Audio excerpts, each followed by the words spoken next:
마지막 주일 우리에게 주시는 하나님의 말씀은 출애굽기 하나님의 구원경영 시리즈 19번째 출애굽기 13장 17절에서 19절까지의 말씀입니다. 우리 구약성경 102면에 있습니다. 이제 출애굽기 13장 17에서 19절까지의 말씀을 함께 봉독할 때 살아계신 주님의 음성을 모두 들으실 수 있기를 바랍니다. 바로가 백성을 보낸 후에 블레셋 사람의 땅의 길은 가까울지라도 하나님이 그들을 그 길로 인도하지 아니하셨으니 이는 하나님이 말씀하시기를 이 백성이 전쟁을 하게 되면 마음을 돌이켜 애굽으로 돌아갈까 하셨음이라. 그러므로 하나님이 홍해의 광야길로 돌려 백성을 인도하심에 이스라엘 자손이 애굽 땅에서 대열을 지어 나올 때에 모세가 요셉의 유고를 가졌으니 이는 요셉이 이스라엘 자손으로 단단히 맹세하게 하여 이르기를 하나님이 반드시 너희를 찾아오시리니 너희는 내 유고를 여기서 가지고 나가라 하였음이더라. 아멘. 여러분, 구약 성경이 전체가 다 한글로 최초로 번역되었던 시기는 불과 지금으로부터 107년 전 1911년이라고 합니다. 공교롭게도 1910년에 일본에 의한 한일 합방, 일제 식민지로 이 나라가 강제 편입된 후에야 우리나라 사람들은 그 전까지는 주로 미국 선교사들의 도움으로 낱권씩 접했던 성경을 이제는 66권 전체를 다 한글로 읽게 되었습니다. 우리나라 신학계에서 손으로 꼽는 일본 전문가라고 할 수 있는 이화여대 기독교학과 양현해 교수님을 제가 작년에 어느 강연장에서 만나 뵀던 적이 있습니다. 양 교수님은 그 강연 중에 이런 말씀을 하셨습니다. 당시 우리나라 사람들은 읽을 거리가 없던 시대에 신구약 성경이 완역되자 굶주린 듯이 성경을 읽었습니다. 출애굽기와 같은 말씀의 내용을 읽고 큰 충격을 받으면서 역사가 무슨 힘으로 움직이는지를 읽어냈습니다. 이집트와 메소포타미아와 같은 강대국 간의 싸움 속에 끼어있는 이스라엘과 같은 나라가 바로 조선이구나. 그런데 강대국들 중심으로 역사가 흘러가는 것이 아니라 바로 하나님이 공의롭게 역사를 움직이시는구나. 조선의 기독교인들은 이러한 내용들을 서로 주고받으면서 하늘에 썩어지는 밀알이 되어 독립운동을 위해 헌신하게 되었습니다. 그래서 특이하게도 1919년 3.1 운동의 도화선이 되었던 2월 8일 기미 독립선언서에 참여한 33인 중에 당시에 민족 종교의 색채가 강했고 전국의 농민계층 사이에 삽시간에 퍼져서 300만 명의 그 교세를 자랑하던 제1의 종교는 동학이었는데 그 33명 중에 동학인이 15명, 불교인이 겨우 2명이었던 것에 비해 당시 인구의 1.3%에 불과했던 기독교인이 16명이나 되었던 것을 이 양현애 교수님은 전적으로 출애굽기와 같은 성경의 영향이 컸던 것으로 보고 있습니다. 조선시대 말엽 19세기 후반에 이 땅에 들어오게 된 기독교가 얼마 지나지 않아 일제 치하에서 사그러질 수도 있었을 아주 중요한 상황이었는데 오히려 그 힘을 발휘해서 결국에 1945년 광복의 기쁨을 맞이할 수 있었던 것은 바로 출애굽기 말씀을 깨닫고 적용하게 하신 하나님의 은혜였다고 하는 것입니다. 오늘날 우리나라, 오늘의 한국교회가 있기까지 역사적인 고난과 굴곡의 험난한 길을 헤쳐온 힘이 출애굽기와 같은 말씀의 영향이었다는 이 양 교수님의 강연은 굉장히 중요한 인사이트를 줍니다. 그런 이야기를 차치하고서라도 출애굽기가 성경 전체에서 갖는 중요성과 영향력은 상당합니다. 구약의 역사서, 시가서, 예언서, 그리고 신약 성경 여러 책들에 이르기까지 출애굽기의 내용은 끊임없이 반복되어 그 놀라운 출애굽의 여정과 교훈을 계속해서 강조해주고 또 전승해주고 있습니다. 그래서 광야에서 길을 묻다라는 제목으로 출애굽기에 대한 책을 쓰신 김기석 목사님은 이렇게 말씀하셨습니다. 출애굽 사건은 예수 그리스도의 부활 사건과 더불어 성경의 핵심입니다. 올해 우리 담임 목사님을 통해 거의 1년에 걸쳐 이 출애굽기 말씀을 주일 예배를 통해 접하게 된 것이 이런 의미에서 볼 때 우리에게 매우 소중한 기회가 되는 줄 믿습니다. 출애굽기 훈련으로 소그룹 훈련 하셨던 분도 계시고 또 지금 하고 계신 분들도 계시는데, 또 훈련은 못하더라도 이 예배 시간만을 통해서 말씀을 접하고 계시다고 할지라도 이번 기회를 통해 출애굽기 말씀의 거울에 여러분 자신을 비추어 보고 또 출애굽기가 제시하는 길 속에서 우리가 나아갈 길을 발견하고 또 이 시대에 교회된 우리의 걸어갈 길을 깨닫게 되기를 바랍니다. 오늘의 본문 17절은 이렇게 시작하고 있습니다. 바로가 백성을 보낸 후에. 우리 출애굽기의 앞선 내용을 잠시 한번 복습해 볼까요? 7장에서 12장까지 하나님께서 이스라엘 자손을 바로의 손에서 무려 430년 만에 빼내시기 위해 10가지나 되는 재앙을 내리셨습니다. 그 중에 마지막 재앙, 유월절 어린 양의 피를 바른 이스라엘 집의 장자들은 그 장자의 죽음이라는 재앙을 이겨내고 살아났지만, 장자들과 가축의 첫 새끼를 살릴 유일한 방법을 거부한 모든 애굽의 왕실과 가정들은 하나도 빠짐없이 장자들과 가축의 첫 새끼들의 비참한 죽음을 겪었습니다. 이렇게까지 비참해지고 나서야 바로 왕은 자기 치하에 있었던 모든 이스라엘 사람들과 그들의 가축을 내보냈습니다. 심지어 애굽 사람들의 물품까지도 내어주면서 말이죠. 무려 5세기 만에 바로는 이렇게 이스라엘 백성을 내보냈습니다. 이스라엘의 역사에서 정말 중요한 분기점이 마련되었습니다. 그런데 오늘의 본문은 출애굽한 이스라엘이 이제 새롭게 나아가야 할 길을 이야기하기 전에 먼저 하나님께서 막은 길을 언급합니다. 당시에 가나안까지 갈 수 있는 일반적인 방법은 보통 성경학자들이 3가지 정도 되는 것으로 분석을 합니다. 잠시 화면으로 지도를 보여드리겠습니다. 첫 번째는 맨 위에 해안가로 나 있는 오늘 본문에서 언급하는 제일 빠른 길이라고 하는 블레셋 사람의 길로 지중해 변두리를 따라가는 길입니다.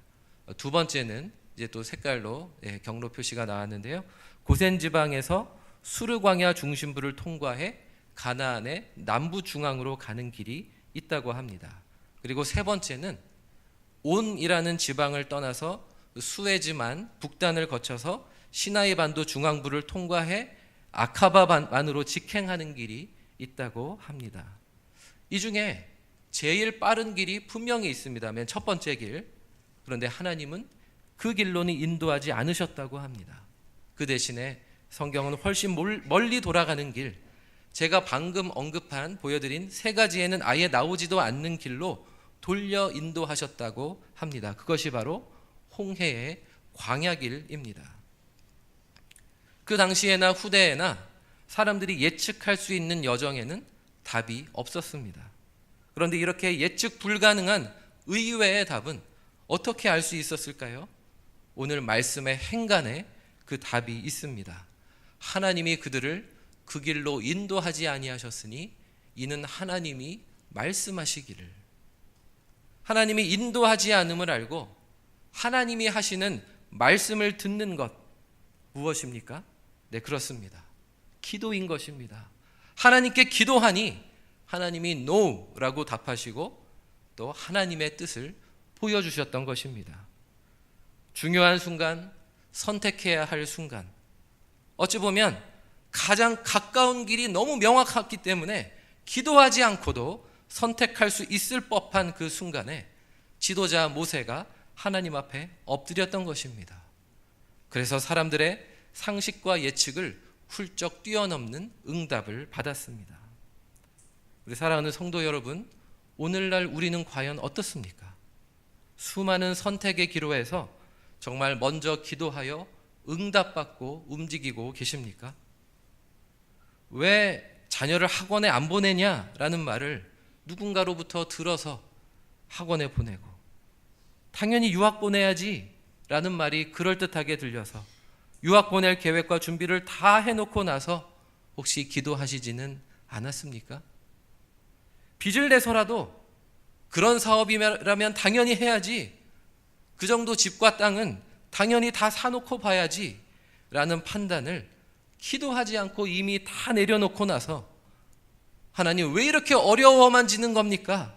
라고 뒤늦게 항변하고 부르짖었던 것은 아닙니까? 여러분, 보통 잠이 안 오거나 가끔 두통이나 신경통 등의 증세가 느껴질 때가 있으시죠? 그럴 때 우리의 이 몸의 길과 약한 원인을 가장 정확하게 아시는 성령님을, 우리를 온전하게 하시고자 하는 하나님을 찾지도 않고 습관적으로 먼저 약을 찾아 먹고 경험에 의존해서 병원을 먼저 찾아가고 나서 난 최선을 다했으니 하나님 책임지시라 라는 식으로 기도하고 계시지는 않았습니까?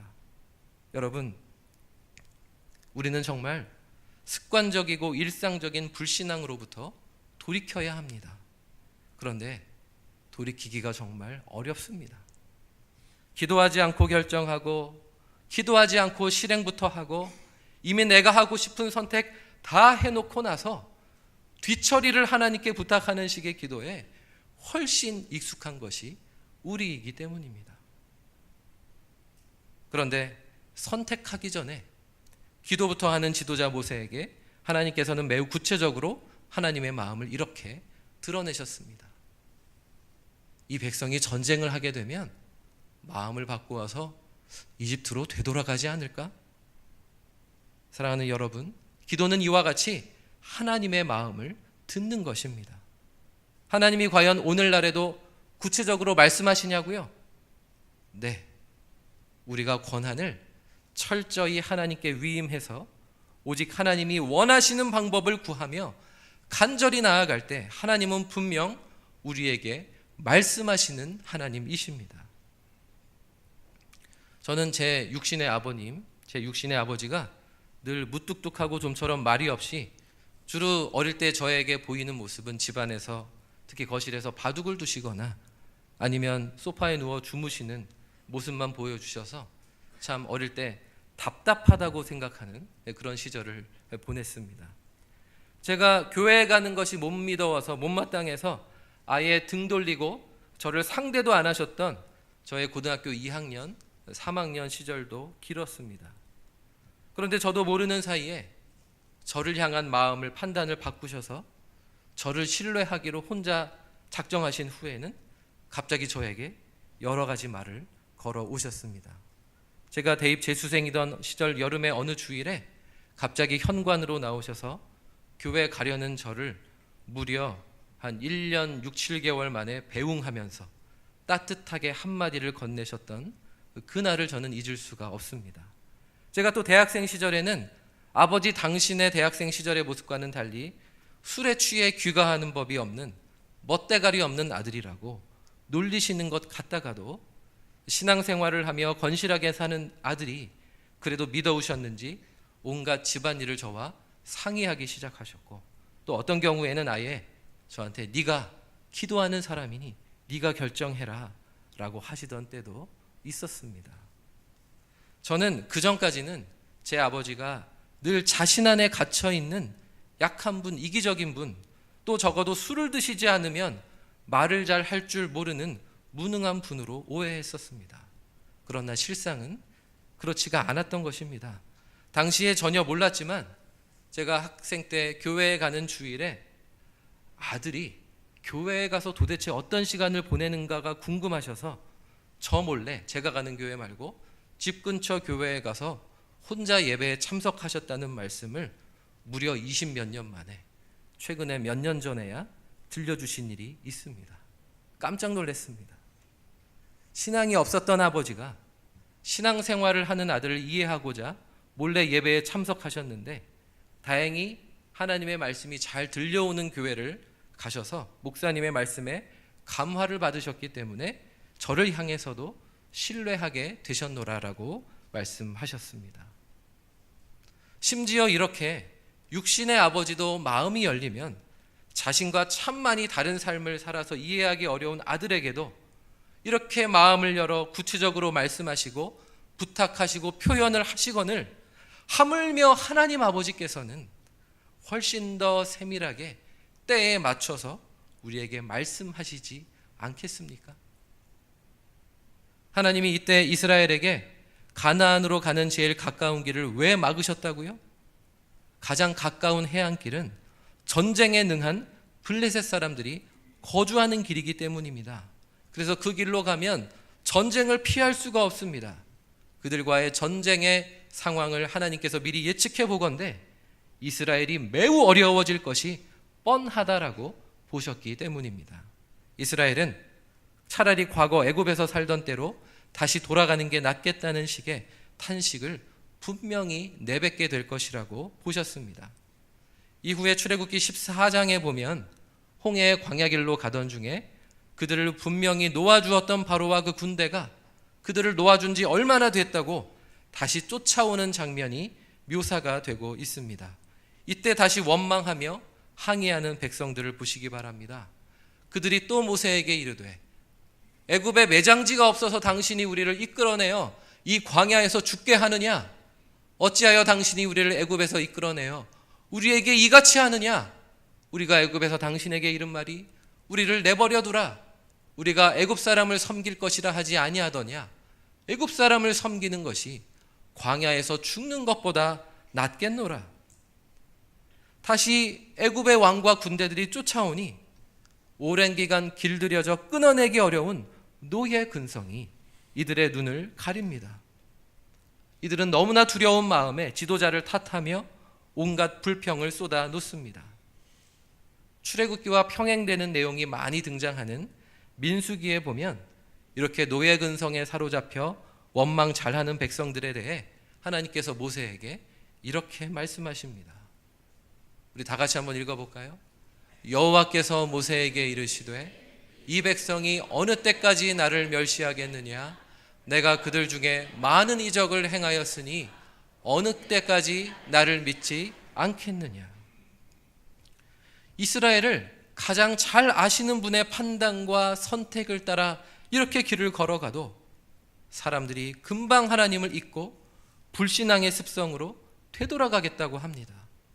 그런데 만일 하나님께서 그저 미래를 내다보지도 못하고 상황에 따라 흔들리는 사람들의 요구에 그저 맞추어 주시는 하나님이라면 어찌 하나님이라 할 수 있겠습니까? 우리 기도하는 성도 여러분, 용기 내시기 바랍니다. 잘 견디시기 바랍니다. 기도해서 믿음으로 하나님의 뜻을 따름으로 사람들과 갈등이 생겼다면 그들을 내가 판단하기 전에 먼저 이 하나님의 판단에 귀 기울이시기 바랍니다. 여러분, 제가 부끄러운 고백을 하나 하겠습니다.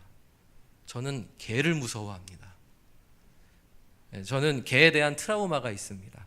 한 5살 때쯤에 제가 쌍문동에 살고 있었는데 당시에 5살만 그만했던 큰 개가 저를 뒤에서 쫓아와서 아주 깜짝 놀라서 뛰어서 제가 제 집 대문으로 들어가는데 그 개의 앞발이 제 종아리를 챘던, 그래서 상처가 났던 적이 있었습니다.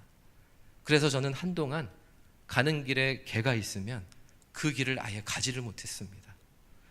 또 혹시라도 불특정한 개가 또 나를 공격할까 봐 두려움이 저를 사로잡았던 것입니다. 특히나 어릴 때는 왜 이렇게 골목마다 집안마다 개조심이라고 써 있었는지.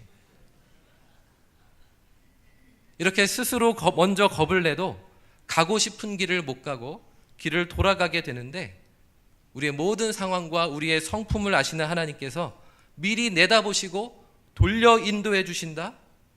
우리와는 비교도 안 되게 탁월한 선택을 해 주신다라는 것을 무조건 믿고 감사드리지 않을 수가 없는 것입니다. 저는 이렇게 겁이 많아서 하나님을 잘 믿게 된 것 같아요. 근데 마치 모세가 노래하는 것 같은 노래들, 출애굽 이야기가 주된 내용으로 등장하는 시편이 몇 편 있습니다. 그 중에 107편에는 이런 내용이 등장합니다. 이에 그들이 근심 중에 여호와께 부르짖음에 그들의 고통에서 건지시고 또 바른 길로 인도하사 거주할 성읍에 이르게 하셨도다. 여호와의 인자하심과 인생에게 행하신 기적으로 말미암아 그를 찬송할지로다. 아멘. 여러분, 우리가 불신앙의 눈으로 바라보면 인생이 서송세월하는 것 같고 괜히 몇 갑절의 고생을 해서 몸과 마음이 쇠하게만 되는 것 같은 돌아가는 길, 틀린 길일 뿐이지만 신앙의 눈으로 바라보면 여호와 하나님의 인자하신 손길을 따라가는 길, 기적의 길, 바른 길이 되는 줄 믿습니다. 할렐루야. 우리 세계적인 사진작가 중에 올해로 저희 아버님과 동갑 74세가 되신 브라질 출신의 세바스티오 살가도를 주인공으로 한 다큐멘터리 제네시스, 세상의 소금이라는 영화를 본 일이 있습니다. 이 살가도 씨는요, 브라질의 산골 출신입니다. 전기도 들어오지 않는 마을에서 살았습니다. 차도 한 대도 없어서 아주 어릴 때부터 5살, 6살 이럴 때부터 부친을 따라 몇 킬로씩 걷는 것에 아주 이골이 날 정도였다고 합니다. 장을 보러 가는데 2박 3일, 장 보러 가서 아버지 아는 분 집에서 머물렀다가 물건을 사가지고 또 다시 돌아오는, 정말 몇 킬로, 아니 10몇 킬로, 20킬로씩 걷는 것에 아주 그냥 이골이 났다고 합니다. 경제적으로 넉넉하지 않은 상황 속에서 브라질 그리고 프랑스에서 어렵사리 경제학을 공부했습니다. 그리고 살가도 씨는 국제 커피 기구에 20대의 나이에 들어가게 되고, 그래서 그 직장 때문에 아프리카를 방문하는 일이 잦았다고 합니다. 근데 그때 말로만 듣던 아프리카의 참상이 이 살가도 씨의 눈에 자꾸 들어오게 됩니다. 그래서 자신이 좋아하는 사진으로 이 모습들을 담아내서 사람들에게 알리고 싶다는 생각을 해서 전격적으로 그 좋은 직장을 그만두고 사진가로 전환합니다. 살가도 씨는 그 다큐멘터리에서 이야기를 합니다. 자신이 아프리카의 이디오피아, 르완다, 말리 같은 곳에 가서 처음에 한 달 정도는 사진 한 장 찍지 않고 제대로 씻지도 편히 잠도 못 자고 그곳의 원주민들과 똑같이 지내면서 그들과의 벽을 허물어 그들의 가공되지 않은 삶을 사진에 그대로 담아낼 수 있었던 이유가 자기가 워낙 불편하게 사는 것에 익숙했기 때문이라고 이야기를 합니다. 그래서 그가 이 세상에 어디로든지 가서 어려운 사람들의 친구가 되기가 편했다라고 이야기합니다. 그랬더니 그들도 자신을 편하게 대하고, 그래서 그들의 있는 그대로의 모습을 사진에 담아낼 수 있었노라고 말합니다. 그가 이때 담아냈던 아프리카의 사진들 한번 몇 장 보시기 바랍니다. 이 사진집의 표지고요. 네, 아프리카에 이렇게 눈 다친 여인의 모습입니다. 네, 갔더니 저렇게 이미 죽어 있는 시체들이, 어린아이들의 시체까지 있었다고 하죠. 네, 저렇게 두 아이가 한꺼번에 엄마 젖을 먹는 모습까지. 네, 저렇게 아프리카의 황량한 모습들을 살가도 씨가 70년대부터 80년대 계속해서 사진에 담아냈습니다. 바로 이 사진들은요, 여러분 기억나실 겁니다. USA for Africa라는 구호단체를 미국에서 만드는 계기가 됩니다. 이 살가도 씨가 찍어서 보여주는 사진들 때문에 미국의 인기 가수들이 1984년에 부른 유명한 곡 We Are The World가 탄생이 돼서 전 세계 사람들이 아프리카의 참혹한 현실에 관심을 갖게 되는 기폭제가 되었습니다. 저 모습 기억나시죠? We are the world, we are the children. 네, 쉽고 편한 것이 결코 유익이 되지 않는 경우는 이외에도 정말 많습니다. 성경 속에도 많이 등장합니다. 이를테면 창세기 13장을 가보면 아브라함이 조카 롯과 함께 서로의 재산이 너무 많아져서 이제 서로의 거처와 목축지를 나누어야 하는 상황이 되었을 때 아브라함이 조카 롯에게 먼저 선택권을 준 일이 있었죠. 이때 롯은 자기 눈으로 보기에 좋은 쪽을 선택합니다. 소돔과 고모라에 가득한 악은 전혀 바라보지 못하고 그 땅에 물이 넉넉하다고, 그래서 그 땅을 포함하고 있는 요단 지역을 내 땅으로 하겠다고 선택합니다. 그런데 창세기 이어지는 내용들을 보면 얼마 못 가 그 땅은 전쟁의 소용돌이에 휘말립니다. 롯은 결국 모든 것을 빼앗기는 신세가 됩니다. 또 워낙에 죄악이 가득한 곳이었기 때문에 하나님이 소돔 고모라를 다 엎어 멸하시는 바람에 여러분 잘 아시는 대로 아내는 소금 기둥이 돼서 롯은 졸지의 아내를 잃고 이후에 두 딸과 함께 산속에 굴로 들어가 초라하게 살다가 인생을 마감하고 맙니다. 여러분, 요즘에 초등학생들과 청소년들에게 장래 희망이 뭐냐라고 물어본다면 1위에 등장하는 직업이, 이게 직업인지 모르겠습니다만 건물주. 네, 2위는 보통 공무원을 주로 이야기한다고 합니다. 여러모로 어려운 시대에 쉽고 편히 사는 길은 그저 안정되게 돈을 많이 버는 것에 있다고 생각하기 때문에 과거에는 대통령, 과학자, 목사가 되겠다는 아이들도 있었던 것 같은데 요즘에는 건물주. 그래서 건물주가 우리 자녀들의 입에 오르내리는 시대가 되었습니다. 모두가 내 소유의 집, 내 소유의 건물을 차지하기에 혈안이 돼서 그렇지 못한 이웃들을 동등하게 배려하기보다는 내게 유익을 주는 세입자로 대합니다. 내가 전세금을 올려 내가 넉넉해지는 것이 중요하지, 이웃이 눈물을 머금고 전세금 때문에 멀리 이사가는 일은 전혀 상관하지 않습니다. 나는 직진하며 잘 살아야 하고 다른 사람들은 돌아가든 어떻게 되든 상관하지 않는 시대를 살고 있습니다. 이렇게 자본의 힘에 매몰이 돼서 개인주의적으로 살아가는 시대에 쉽고 편한 길 말고 어렵고 힘든 길로 돌아가라? 별로 설득력이 없는 것 같습니다.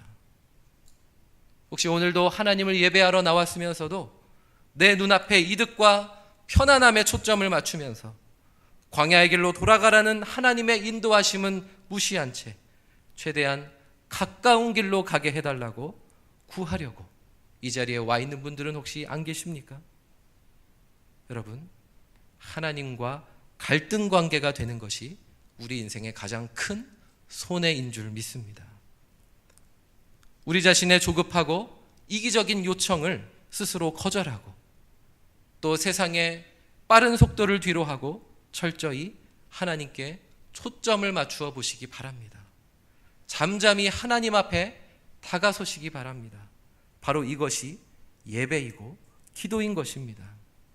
지금 우리를 향한 하나님의 마음은 어디에 있는지, 하나님 우리의 생각을 뛰어넘어 지금 어떤 판단을 내리고 계시는지 전적으로 귀 기울여 들으려는 겸손한 자세가 예배자의 자세가 되어야 하는 줄 믿습니다. 이를 먼저 깨달았던 전도서의 저자 솔로몬은 그래서 이렇게 권면합니다. 다 같이 한번 읽겠습니다. 너는 하나님의 집에 들어갈 때에 내 발을 삼갈지어다. 가까이하여 말씀을 듣는 것이 우매한 자들이 재물 드리는 것보다 나으니 그들은 악을 행하면서도 깨닫지 못함이니라.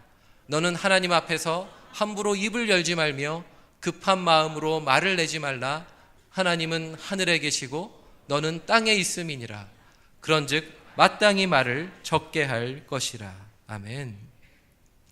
백성들이 아우성을 칠 때마다 도대체 이 난공불락의 상황을 어떻게 해결해야 할지 전혀 감이 잡히지 않을 때마다 하나님 앞에 엎드려 하나님의 마음을 듣고 인도하심을 깨달았던 모세는 이후에 또 신명기 말씀을 통해 이렇게 당부한 적이 있습니다. 또 같이 읽겠습니다.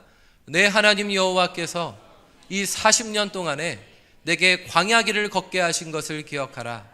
이는 너를 낮추시며 너를 시험하사 내 마음이 어떠한지 그 명령을 지키는지 지키지 않는지 알려 하심이라. 아멘.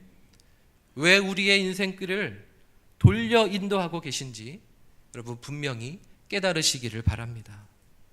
오늘 본문 또 18절을 보면 이 기도하는 지도자 모세가 하나님의 요구에 부응하기 위해 백성들을 그냥 두지 않고 준비시켰음을 알 수 있습니다. 이스라엘 자손이 애굽 땅에서 대열을 지어 나올 때에 하나님께서 가까운 길 블레셋 사람들하고 만나서 전쟁을 치를 가능성이 많은 길이 아니라 전쟁의 가능성이 적은 길로 인도하심을 모세는 알았습니다. 하지만 모세는 백성들이 전열을 갖추게 했다고 성경은 기록하고 있습니다. 바로가 풀어주기는 했지만 다시 변심해서 쫓아올 수 있음을 직감했는지 유비무환의 자세로 대처했던 것입니다. 여러분, 과거보다는 훨씬 하나님께 초점을 잘 맞추고 경건한 삶을 살아가고 계십니까? 그래도 방심하지 마시기 바랍니다.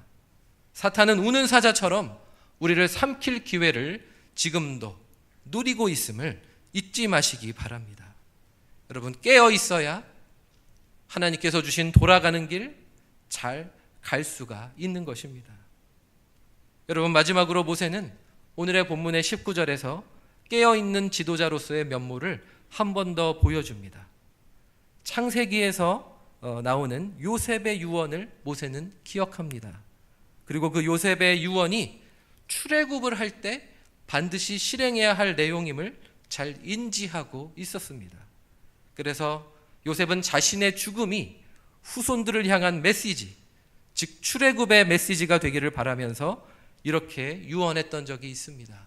하나님이 반드시 당신들을 돌보시리니 당신들은 여기서 애굽에서 내 해골을 메고 올라가겠다 하라.